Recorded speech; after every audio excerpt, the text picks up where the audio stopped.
శాంతి కోసం నేను నా ప్రజలు బాగుండాలని నినాదంతో భగవత్ రామానుజన్ నిర్వహించిన సమతా దీక్షను సమతా సందేశాన్ని ప్రపంచానికి అందజేయాలని చిన్నజీయర్ స్వామి కొత్తవాడ బ్యాంక్ కాలనీ సీకెం కాలేజీ వరకు ర్యాలీగా నిర్వహించారు.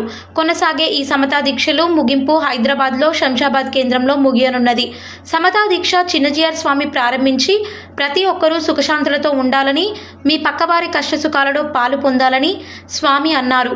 మీకున్న దానిలోనే పక్కవారికి సహాయం చేసి వారి ఆపదలలో వారి శ్రమలలో ఆదుకోవాలని తెలిపారు. అందరూ క్షేమంగా ఉండాలని, ఉంటేనే మనకందరికీ భగవంతుని నీడలో ఆశ్రయం దొరుకుతుందని ఆయన తెలిపారు.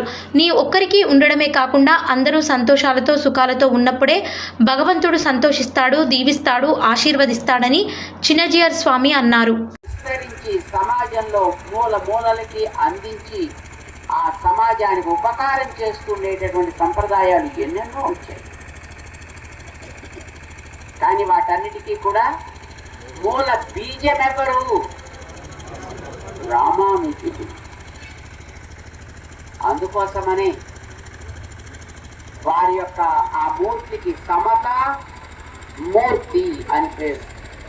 ఆ సమతా స్ఫూర్తి మనందరిలో కూడా కలగడం కోసమని వారికి సమతా కుంభ్ అనే పేరుతోటి వార్షిక ఉత్సవం జరుగుతోంది ఫిబ్రవరి 20 నుంచి.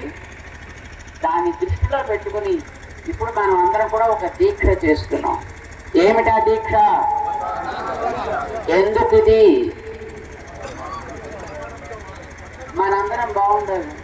ఎందుకంటే మనందరం బాగుండాలి.